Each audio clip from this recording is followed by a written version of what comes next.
Starting your own concrete company is going to be one of the hardest things that you will ever do in your life. I started mine back in 2018 with my father-in-law with just a 2001 Chevy 2500 and a dream. That's all we had. But if I had to tear my $4 million business down and start from scratch, there's a couple things that I would change and do differently to make it easier the second go around, and that is exactly why I'm making this video and what I'm gonna share with you today. And number one is a do not, and that is do not spend your money on like a fancy piece of equipment like a skid steer or a truck, or really anything that's on the back end of the business that is not directly going to bring you customers, okay? So instead of spending money on equipment or a truck or something like that, you wanna focus on what's called your bottleneck, okay?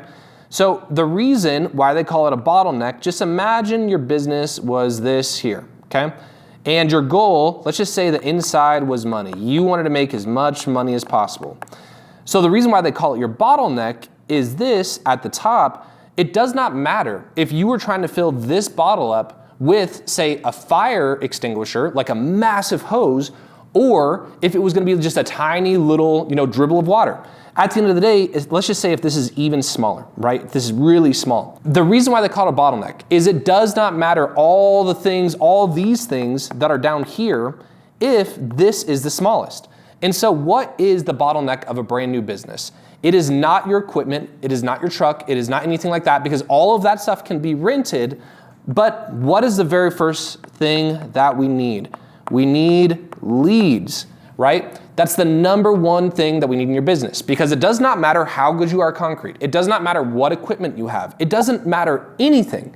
If you do not have customers asking or wanting you to quote them out to sell them a job, then none of the other stuff matters. That's why that's the first bottleneck that you need to focus on. So let's just say that you are getting into business with money, right? And we already discovered the very first thing you have to do is focus on marketing. You don't want to be focusing on some of the back end stuff. What type of things actually bring you in leads, right? Here's what I would do. Again, you can do whatever you want. This is what I would do if I was restarting. My main goal when I would be starting my business is I would want to look like I wasn't a brand new idiot who I just rolled up in a truck and woke up out of bed and decided I want to start a concrete business. I would want to look like I actually knew what I was doing, okay? So how do we do that? There's a couple things. Number one, we need a website, right? Like it's 2025. If you're watching this video in the future, hi, welcome. We probably still need a website, right? Number two, we need a logo. We need branded apparel, right? We need, when we send out quotes, do we want to send out a quote using like a pencil and notepad and just giving them a written quote that says, driveway, $5,000? No, we don't, right? We want a CRM, okay? Customer relationship management tool. If you need one, by the way, I have a 14-day free trial to Jobber down below in the description. But long story short, the very first thing, right, to get leads coming in is we gotta look legit, guys. Our customers, they're not gonna wanna hire you if you look like you're brand new. And so the whole goal with any of this stuff, with any of the things that we're doing, is you don't wanna look like you're brand new. You wanna look like you're actually taking your business seriously, like they can trust you when they're giving you money, right? That you're not just gonna run away with it and never come back. So doing certain things like this, like you're not gonna look like a fly-by-night person if you've got a nice logo, if you've got branded apparel, if you're sending out a professional estimate using a professional software, if you've got a website. Basically, if you're doing all this stuff, this is gonna help you attract not only the right person, but help you close them when they do call too. So a lot of you guys may not even know this, but actually 3 years after I started my concrete company, I started a landscape company too. And that was a landscape design and build company. And I did exactly what I was just talking about, right? With my website, my logo, branded apparel, etc. And I even put huge pictures up on our website, right? They were just stock photos. And you could say that this is immoral or whatever you want to say. All I'm saying is what I did. And it was crazy because the first couple jobs that I ever did, one was a full backyard redesign and build. It was of a new build, to be fair, so it was just dirt. It was a $40,000 landscape project. I'll actually see if I can't find some of the old photos and I'll drop them here on this video now. My second job was a $72,000 paver project, okay? And it was crazy because I was getting these high quality leads, high quality jobs. Why? Because I actually looked the part, right? I didn't look like I was brand new. I looked like I knew what I was doing. And I actually did know what I was doing because even though I was brand new in landscape, it wasn't my first rodeo being in construction. And at the end of the day, I used a different trick that I'm gonna tell you guys here later in this video. But before we move on to the next tip, I wanna emphasize something else that is very important, okay? Do not, okay? Triple underline. Actually, let's just make it 5. 5 underlines. Do not spend all of your money, okay? Don't do that. Even when it comes to something like a website, branded apparel, logo, etc. If you are starting business and you've got, say, $2,000 in your bank account, what you do not want to do is invest all of it into your marketing. Because, and the reason why I say that, by the way, if you were going to spend all of your money and you had to, this is what I'd spend it on. But if you have that little money, if I were you, I would do the very bare bones, basic stuff.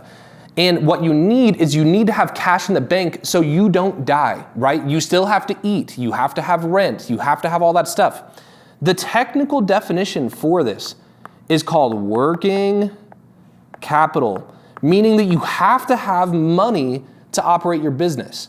So if you don't have money, and when I say if you don't have money, I'm talking at minimum 5 to 10 grand, then I would not be buying anything. And here's what I would do instead. It still does not solve, right? What did we first talk about? The very first thing that we need to solve is still leads, okay? But you don't have to spend money on marketing to get leads, okay? Here's a couple ways you could generate leads without any type of marketing at all. You could do what I call Dream 100 strategy, right? That would be calling other contractors who are around your customer already. So think about pool builders, think about landscapers, think about pole barn builders, think about GCs in general. They already have customers, okay? And if you find the right Dream 100 referral partners, these are people who already are around people who need concrete, but they don't know how to do concrete themselves. So I would be calling these people up, I'd be hitting them up, I'd be building a relationship and seeing if you can't work with them so they could give you jobs, right? What else could you do? You could do networking events, okay? And I get it. A lot of you guys are gonna say, oh, Tyler, I don't like networking. It doesn't matter, dude. If you're starting a brand new business, this is not meant to be fun. It's not meant to be enjoyable. This is not like going to a water park. This isn't like going to vacation in Mexico. It is none of that. You are going to have to do very hard and crappy things and feel uncomfortable, okay? Part of that's networking events. Think Chamber of Commerce, right? If you have to, get out and go do things like door knocking, all right? Door knocking.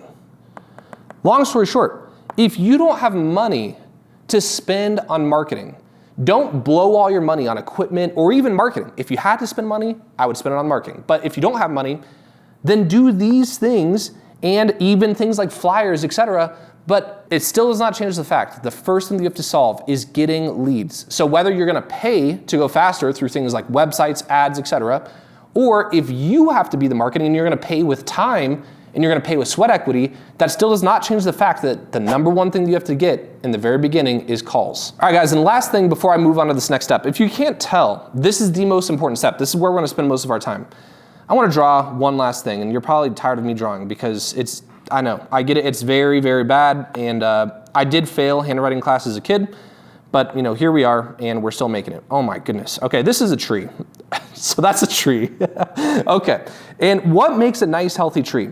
You guys tell me, does one little root going into the ground make a healthy tree? No, right? Right now, what you guys have to think, you guys are like a baby tree. Maybe that was like too big. You guys are like a baby tree, and you're barely clinging to life, right? You have, basically, you got maybe not too much money. You don't really have any roots. You might have 1 or 2 little baby roots, and you gotta be really careful that this tree does not die because it's very, very fragile when it's first planted. So how do we make this tree become really healthy, right? We need lots of big roots, okay? Lots of big roots. And that is what allows our tree to get really big. Oh my gosh, sorry. Hopefully you guys get the point. The point is, what we need is all these roots, okay? And these roots are all of the ways that you get customers, okay? You want a lot of them and you want them to be big and fat, okay? So just think about that, right? You want to be entrenched in the community, right? You want all kinds of ways that you are getting customers, and you want that all out there. Because what you don't want, say for instance, if all you guys do, if you're like, man, I'm gonna build my entire business off Facebook. Well, guess what? I've seen tons of people and their Facebook pages are just getting banned for no reason lately, and that can kill your business, right? For this tree, because it's really big, If this dies, this tree is still going to live. But if you're a baby tree and you have one root and that dies, well, now guess what? Your tree is dead. In the very beginning, this is something too, even now. If you want to have a nice stable foundation, a nice stable business, before you do anything and you just grow too big off one root, I would start branching out and getting entrenched in your community and getting leads in multiple ways so you're not relying on one lead source or one type of mechanism that's your whole entire livelihood. Hey guys, quick interruption. If you guys like this and you guys like the idea of getting leads and you do actually have a little bit of money to invest, but you're not sure where to invest it and how to do it, that is exactly what my company here at Concrete CEO specializes in. We do everything from website design, Facebook ads, Google ads, and we even have a program that's just for smaller and newer businesses. So if you're interested in that, I do have a link in the description where you can click on it and learn more. Okay, once we solve number one, now we need to move on to number two, which is before we grow, we do not want a lot of revenue, okay? We don't want a lot of revenue before we want a lot of profit, okay? This is the other huge thing that I am seeing that people make a mistake, including myself, okay? When I got done with my second year in business, I sat there as a $1.2 million company. I had worked the hardest I'd ever worked. I had worked so long every single day. I was up at freaking 5 in the morning, getting the truck and trailer ready, going to Home Depot, getting all the supplies with my father-in-law.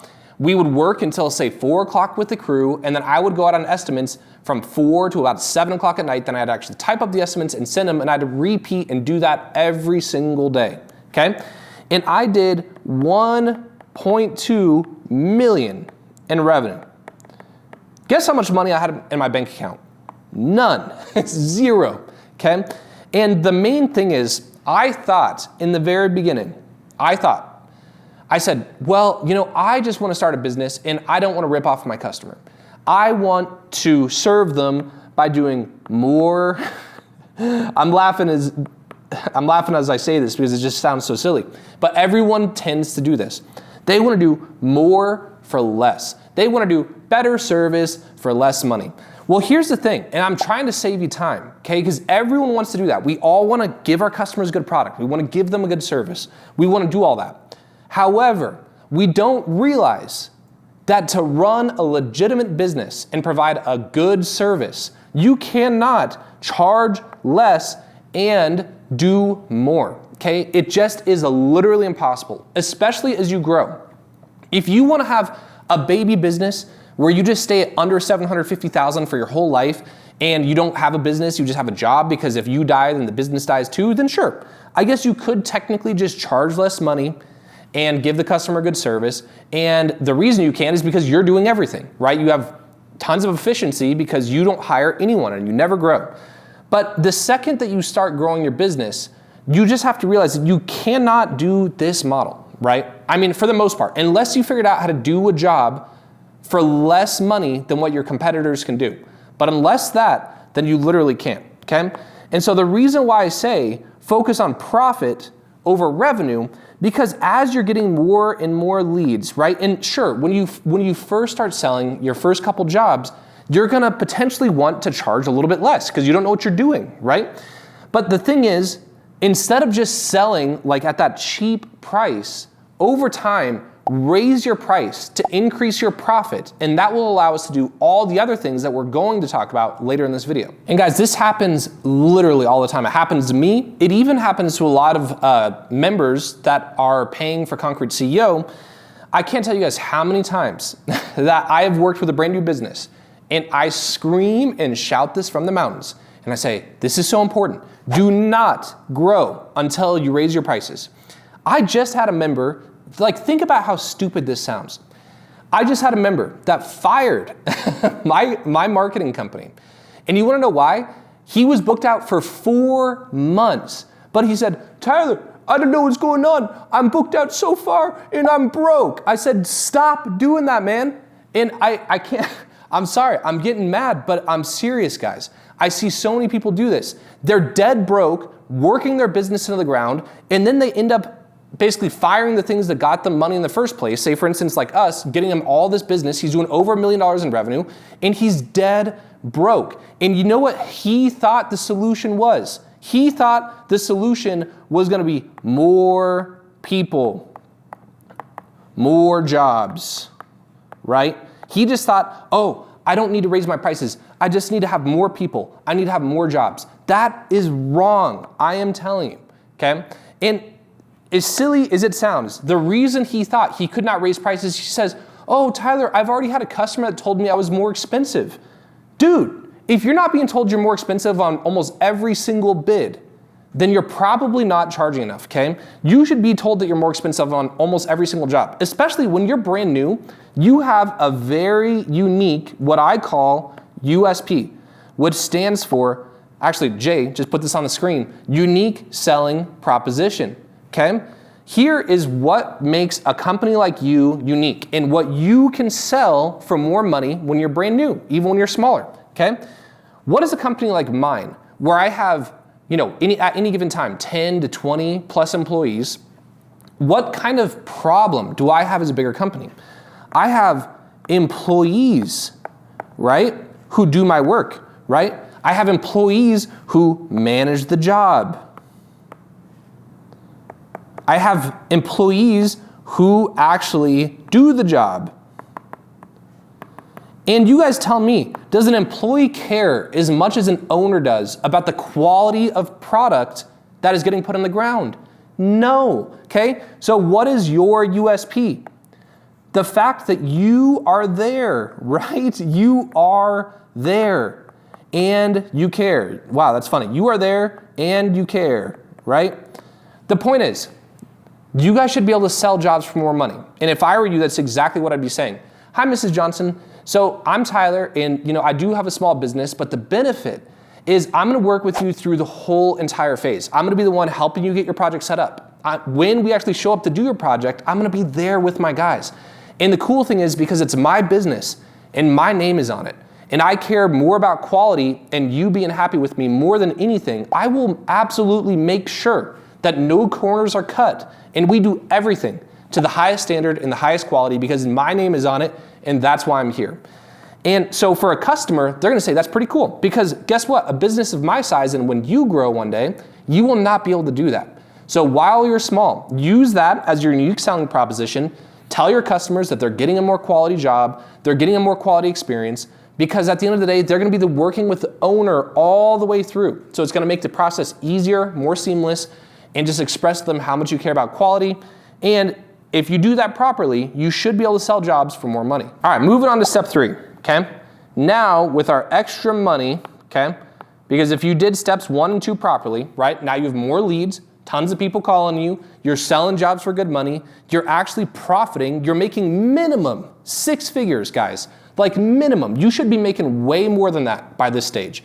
In reality, you should be running at least $1 million business, doing most of the things yourself, maybe 750, profiting, I would say at least 200,000, okay? And again, not an income claim, just my experience of what I've worked with people when they get to this stage, okay?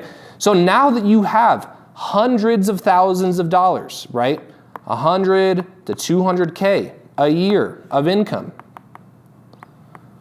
Now what we wanna do is we wanna trade that income for time, right?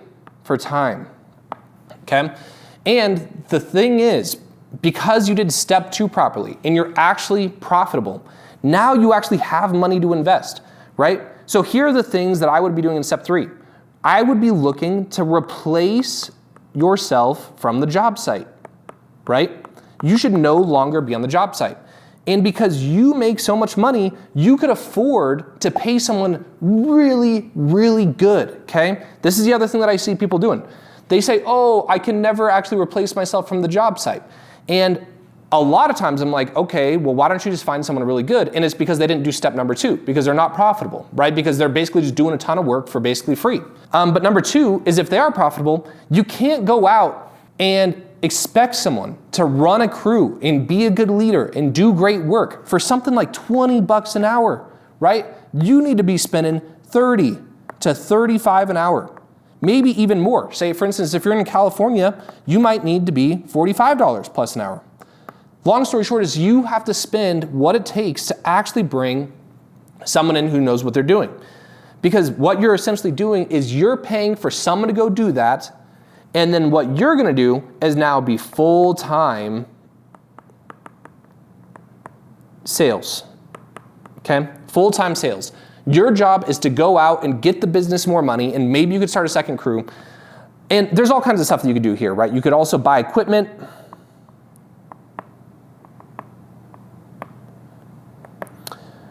Basically, whatever is your biggest bottleneck at this point, okay? What we did during this video is we solved basically the main problems, right? First, the bottleneck is leads. We solve that. We get people calling you. The second bottleneck is gonna be cash, right? We solve that because over time, we're purposely increasing demand while keeping supply low so we can charge higher prices. Then when we finally have money, well, now is finally when we're going in and doing all the things that a lot of people are tempted to do at the very beginning, like buy equipment, hire expensive employees, all the kinds of stuff. So, and at that point, I would say that you've got a pretty stable business, right? A pretty stable business. And at this point, you're, a tree that have multiple roots, it's nice and healthy, and you can scale from there. So do not try to scale into a little baby tree with one little root that can die super easily. You do not want that. So that's basically it, guys. Those are the 3 main steps to at least get your stable foundation and start your concrete business to the point where it's at least relatively stable to move to the next step, which would be scaling. I hope this video was helpful. If you guys like it and you guys are interested in getting some help to actually implement some of these strategies with our team, click the link down in the description, and I will see you guys in the next video.